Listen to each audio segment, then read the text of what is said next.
Olá, turma! Na aula de hoje, nós vamos estudar sobre esse complexo teníase cisticercose, que é causado pelo agente etiológico, que são diferentes espécies de tênia.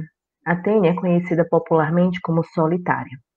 A teníase vocês podem encontrar nos livros também como teniose, e essas alterações parasitológicas são muito encontradas principalmente em regiões com baixo saneamento básico.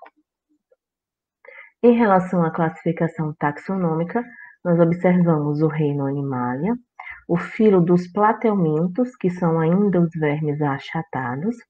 Nós temos aqui o gênero Taenia e diferentes espécies, como a Taenia solium e a Taenia saginata, que são responsáveis por causar aí a teníase. E a gente vai observar que a Taenia solium pode causar também a cisticercose. Essas tênias, elas podem ser encontradas em diferentes fases evolutivas, como o verme adulto, que é hermafrodita, os ovos e na forma de larva cisticercoide. O verme adulto, como vocês podem observar nessa imagem, ele habita o intestino delgado, é hermafrodita, pode atingir aí cerca de 3 metros. Geralmente, Taenia solium, ela atinge aí mais ou menos uns 3 metros e a Taenia saginata, ela tende a atingir mais ou menos uns 8 metros. Eles apresentam essa cor branco-leitosa. A porção inicial ela é mais afilada quando comparado ao resto do corpo desse verme. E esse corpo é dividido em 3 porções: o escólex, o colo e o estróbilo. Vamos conhecer essas porções dos corpos aí das tênias? Vamos iniciar aqui pelo escólex, que é basicamente a cabeça dessa tênia. Ela possui um formato que vai variar. Na Taenia solium é um pouco mais globular, arredondado, enquanto que na Taenia saginata é mais quadrangular. A gente observa que nesses cólex a gente consegue ver ventosas. Eles possuem aí 4 ventosas. Essas ventosas circundam essa estrutura dos cólex e elas são bem importantes para fazer a fixação desse verme adulto lá na porção de intestino delgado do hospedeiro. Além disso, a gente observa uma diferença que aqui na Taenia solium, vocês podem ver que ela apresenta esse rostelo. Esse rostelo também é chamado de rostro e é basicamente uma dupla fileira aqui de acúlios ou como se fossem ganchos que ficam localizados nesse ápice aqui do escólex da Taenia solium. Já o colo é essa porção mais afilada do verme, também chamado aí de pescoço. É basicamente o local onde a gente promove o crescimento do verme. E existe um grande crescimento, uma grande taxa metabólica aí para a produção de proglótis. A região do estróbilo é o resto do corpo desse verme. Ela está dividida em proglote, que também é referida como anelo. A gente observa uma grande quantidade aí dessas proglotes. Essas proglotes, elas amadurecem, engravidam e se destacam. Existem proglotes jovens, maduras e grávidas. Geralmente, a Taenia solium ela apresenta cerca de 800 a 1000 proglotes nessa região de estróbilo. E essas proglotes, por causa dessa quantidade de proglotes, ela atinge aí cerca de 3 metros. Já a Taenia saginata, ela possui aí geralmente de 1000 a 3000 dessas proglotes e por isso que ela consegue chegar em um tamanho maior. Então, chegando aí até uns 8 metros de comprimento. Essas proglotes são divididas, então, em jovem, madura e grávida. As proglotes jovens são aquelas onde a gente ainda tem o desenvolvimento dos órgãos sexuais, eles estão se desenvolvendo, elas são, geralmente, ainda pequenas. Já as proglotes maduras, elas são aquelas onde a gente já tem os órgãos femininos e masculinos maduros e estão prontos para fazer o processo de fecundação. A proglote grávida, o nome já diz, né, ela está grávida e agora o seu útero começa a passar por um processo de ramificação para abarcar os ovos que estão sendo aí gerados depois dessa fecundação. Quando a gente observa a estrutura de uma proglote imatura e uma proglote madura, a gente observa presença de testículo de útero nessa proglote imatura, prontos para passar pelo processo de fecundação. Aqui na proglote madura, a gente já observa ramificações desse útero. Então, essas ramificações elas começam a acontecer para fazer com que essa proglote ela consiga abarcar os ovos que estão sendo gerados após esse processo aí de fecundação. Existem diferenças entre as estruturas das proglotes de Taenia solium e Taenia saginata.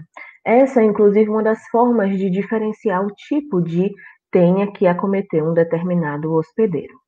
Então, na proglote de Taenia solium, a gente observa um número menor de ramificações uterinas depois que ela está grávida. Então, a gente observa cerca de 12 ramificações uterinas, e essas ramificações elas são do tipo dendríticas. Elas conseguem abarcar aí mais ou menos 80 mil ovos. Como elas têm aqui esse número de mais ou menos 12 ramificações, a gente tem um número menor, então ela consegue abarcar menos ovos quando a gente compara com a Taenia saginata. Uma coisa interessante é que esse tipo de proglote é eliminado nas fezes durante o processo de evacuação. Então, geralmente, ela se destaca, né? Os proglotes se destacam e saem, geralmente, em quantidades assim de 2, 3 juntos. E durante as evacuações, então saem nas fezes. Quando a gente observa a proglote grávida de Taenia saginata, nós já observamos uma maior quantidade de ramificações na sua estrutura uterina depois da fecundação. Então, observamos geralmente 26, mais ou menos, ramificações, são do tipos aqui, essas ramificações são do tipo dicotômicas, então vai para um lado e vai para o outro, para um lado e vai para o outro, e essas ramificações aqui, elas conseguem, então, abarcar cerca de 160 mil ovos após esse processo de fecundação. E a eliminação dessa proglote de Taenia saginata é diferente. Nesse caso, da Taenia saginata, ela sai uma por uma. E ela não sai geralmente durante a evacuação, ela sai entre os períodos de evacuação. Essa proglote ela se destaca e ela é eliminada, podendo ser, por exemplo, encontrada nas roupas íntimas das pessoas. O tegumento desse verme adulto ele é revestido por microtríquias, que seriam estruturas semelhantes a microvilosidades.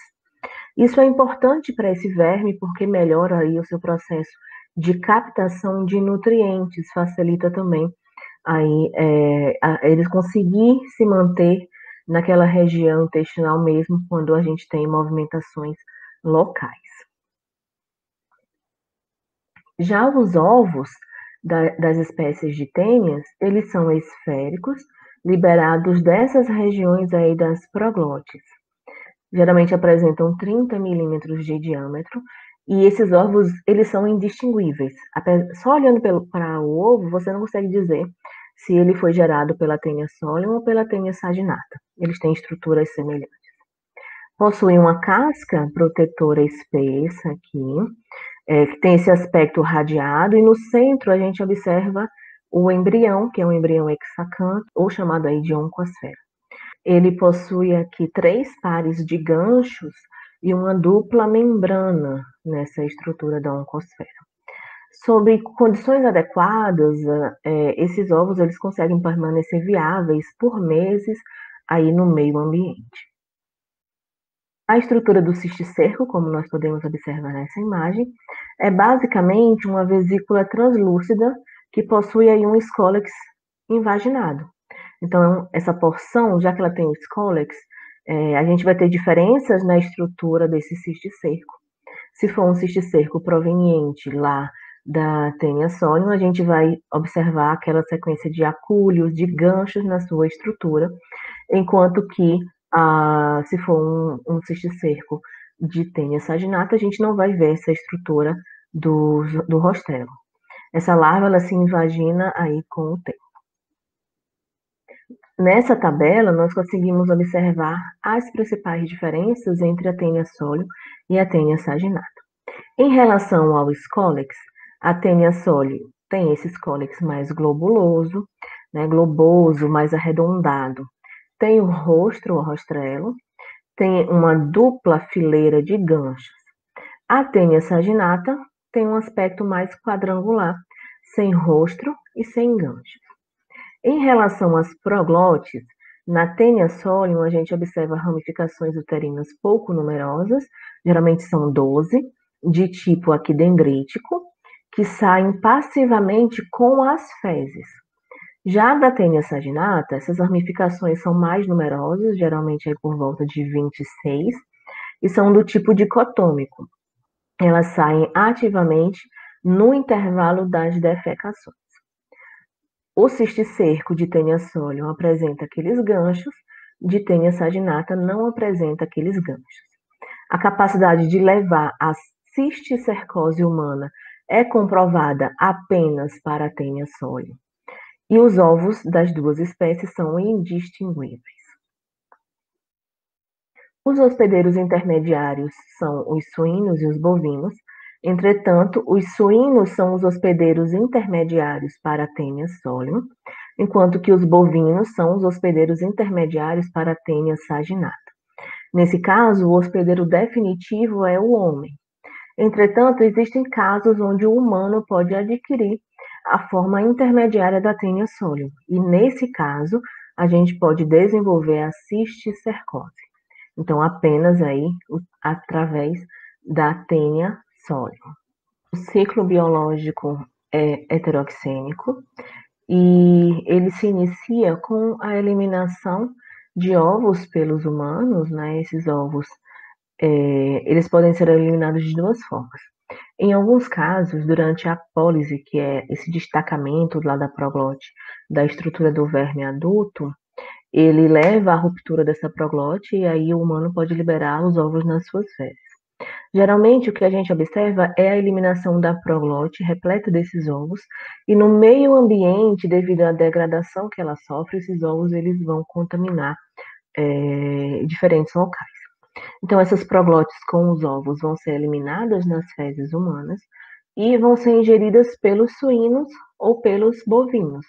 No caso dos suínos, eles vão ingerir aí e vão se desenvolver a tênia solium, e no caso dos bovinos, a tênia saginata. Em seguida, o que a gente observa é que esses ovos eclodem nesses animais. As oncosferas que são liberadas penetram na carne e formam o cisticerco nos tecidos desses animais. E esse cisticerco passa aí uns 4 a 5 meses se desenvolvendo bastante, e ele pode chegar até cerca de 12 milímetros de crescimento aí, né, de comprimento dentro desses animais. Como é que o humano se contamina? O humano ele se contamina ao ingerir a carne desses animais contendo esses cisticercos.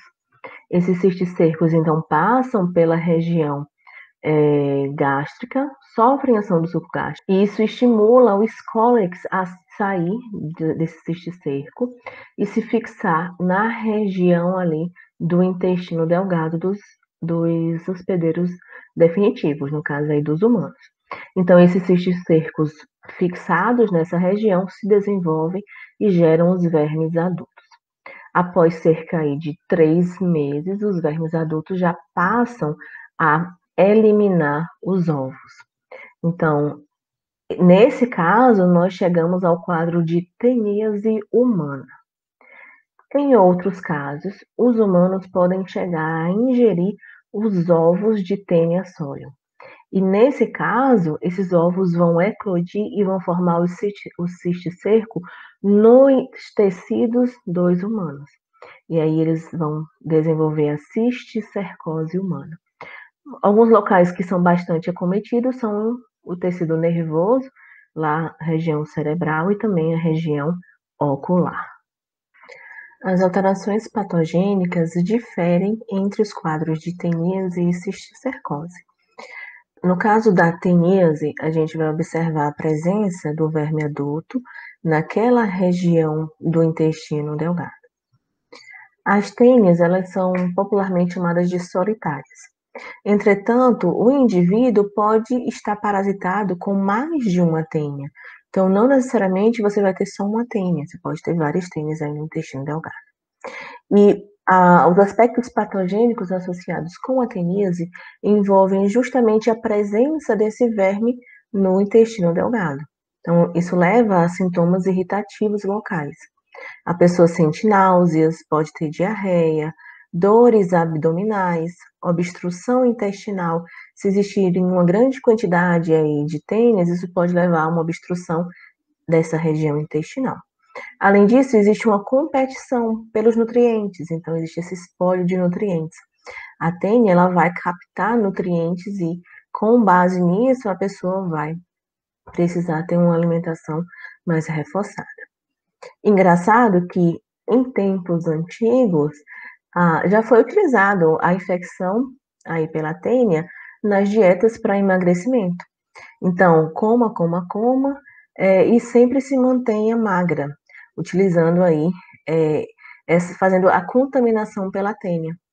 Então, isso já foi, parece brincadeira, né? Mas já foi utilizado aí para emagrecimento, ou sem exercício, dieta ou sem cirurgia. Então, se livre aí dessa questão das gorduras, justamente devido a essa competição pelos nutrientes que a gente observa com as tênias. As pessoas se auto-infectavam para que conseguissem comer e não engordar. Quando a gente observa a cisticercose, já é algo um pouco mais complicado. As alterações patogênicas, elas vão variar de acordo principalmente com a carga de cisticercos encontrado lá no hospedeiro definitivo. Nesse caso, depende do órgão onde o cisticerco se instalou. Locais que são comuns: musculatura esquelética, musculatura cardíaca, glândula mamária, na região de bulbo ocular, lá na região bem do humor vítreo. Esse cisticerco gosta de ficar. Isso dificulta bastante o tratamento, uma vez que a maioria dos medicamentos eles não conseguem chegar nessa região. Além do sistema nervoso central. Então, o sistema nervoso central é o ponto mais frequente aí de instalação desses cisticercos. E quando isso acontece, existe uma letalidade por volta de 16 a 26%. Causa muitas crises epiléticas. Pode levar a problemas na visão, no raciocínio desse paciente, hidrocefalia. Então, vai variar bastante de acordo com qual foi o local do sistema nervoso central onde esse cisticerco se instalou. É interessante observar que, para se desenvolver essa cisticercose, existem alguns processos. Por exemplo, a pessoa pode ter uma autoinfecção externa, onde ela possui a tênia sóleo, que elimina as proglotes e os ovos dessa própria tênia, e a pessoa toca nesses ovos e os leva até a boca. Também existe a chamada autoinfecção interna, que pode acontecer durante vômitos. A pessoa pode vomitar ou pode ter um movimento retroperistáltico do intestino que faz com que proglotes se rompam e a pessoa desenvolva e ingira novamente esses ovos. Há uma heteroinfecção, onde a pessoa vai fazer a ingestão de água e alimentos contaminados com esses ovos disseminados no ambiente. A neurocisticercose é um caso bem interessante, vocês podem observar aqui nessas imagens, a grande quantidade desses cisticercos instalados na região do sistema nervoso central. Cerca de 50 mil indivíduos morrem todos os anos e muitas pessoas ficam incapacitadas, segundo a Organização Mundial de Saúde, devido à neurocisticercose. E uma das problemáticas associadas é quando esse cisticerco ele morre. Quando ele morre, existe um processo inflamatório muito grande, que leva depois a um processo aí de calcificação local. Então, antigamente, já foi estudado e demonstrado que muitas das pessoas que eram tidas como pessoas com problemas mentais, internados nos antigos chamados aí de hospícios, manicômios, essas pessoas não tinham problemas mentais, elas tinham neurocisticercose, que causou alterações cerebrais e de cognição, alterações distintas, né? Que fizeram as pessoas crerem que elas tinham problemas mentais e elas eram internadas naquelas regiões ali de hospícios, manicômios. E depois das suas mortes, muitos experimentos foram feitos e demonstraram que, na verdade, elas tinham esses problemas de contaminação parasitária. Para fazer o diagnóstico da teníase, a gente vai observar que clinicamente isso é bem difícil, porque é tudo muito similar a outras parasitoses. Então, é indicado fazer as avaliações laboratoriais.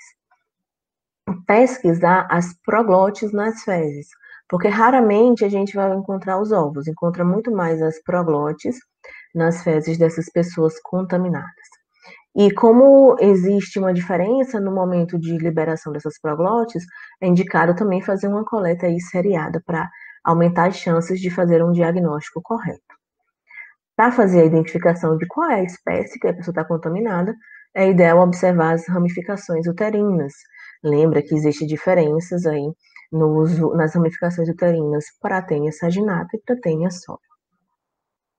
Também pode ser utilizado o método de Graham, que é o método da fita adesiva, porque geralmente tênia saginata, ela libera os ovos e eles ficam naquela região anal. E aí, esse método ele consiste em passar uma fita adesiva naquela região e depois observar, colocar em lâmina e observar se encontra algum ovo nessa região ali anal. Também podem ser feitos testes como a ELISA e PCR desse material fecal para tentar encontrar algum resquício dessas tênias. Já para a cisticercose, clinicamente vão ser observados os conjuntos de sintomas apresentados pelo paciente, mais o próprio histórico desse paciente. Quais são os seus hábitos, onde é que ele mora, se ele passou por áreas endêmicas, consumo ou criação desses suínos. E o diagnóstico laboratorial é realizado por biópsia, observações durante cirurgias, necrópsias, exame de fundo de olho, imagens de raio-x, então são mais exames de imagem, né? Tomografia, ressonância magnética, que são super sensíveis e eficazes no diagnóstico laboratorial da cisticercose. Também podem ser feitas análises imunológicas e moleculares aí do líquor. No mundo, a gente observa um grande número de pessoas infectadas por espécies de tênias, então geralmente 77 milhões, principalmente aquelas que moram em locais rurais. Na África, 32 milhões, na América do Sul, cerca de 2 milhões, e na América do Norte, cerca de 1 milhão de pessoas infectadas aí por espécies de tênia. Essa doença ela é quase cosmopolita, apresenta-se em grande quantidade do mundo, exceto naqueles países onde a gente tem um costume que vai dificultar o consumo dessas carnes, né, de carne de porco, no caso dos judeus, e de carne de boi, aí no caso dos hindus. No Brasil, o interior é o local onde a gente observa a maioria desses casos de teníase e de cisticercose, principalmente por ser um local onde a gente vê muitas criações de animal sem um grande controle sanitário. Como profilaxia, existem algumas medidas que podem minimizar os impactos da teníase e da cisticercose. Saneamento básico é algo importante. Tratar os indivíduos infectados, seja com aquelas pessoas que têm a cisticercose ou a teníase, para evitar contaminações de outras pessoas.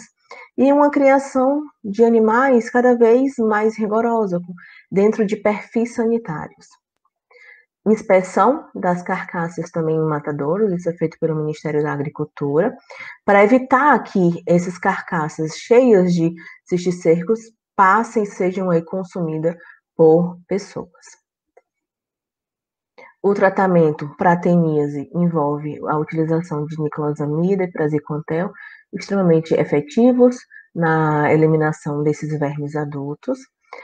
No caso da cisticercose, albendazol vem sendo utilizado, praziquantel também, e quando o cisticerco ele morre, ele gera um grande processo inflamatório. Por isso que são indicados também a utilização de anti-inflamatórios e de moduladores neuronais. A remoção cirúrgica pode acontecer se ela for trazer menos problemas do que a presença daquele cisticerco em determinado local. Bom, turma, nós chegamos ao final dessa nossa aula sobre o complexo teníase e cisticercose, que nós observamos que são alterações causadas por diferentes espécies aí do gênero T.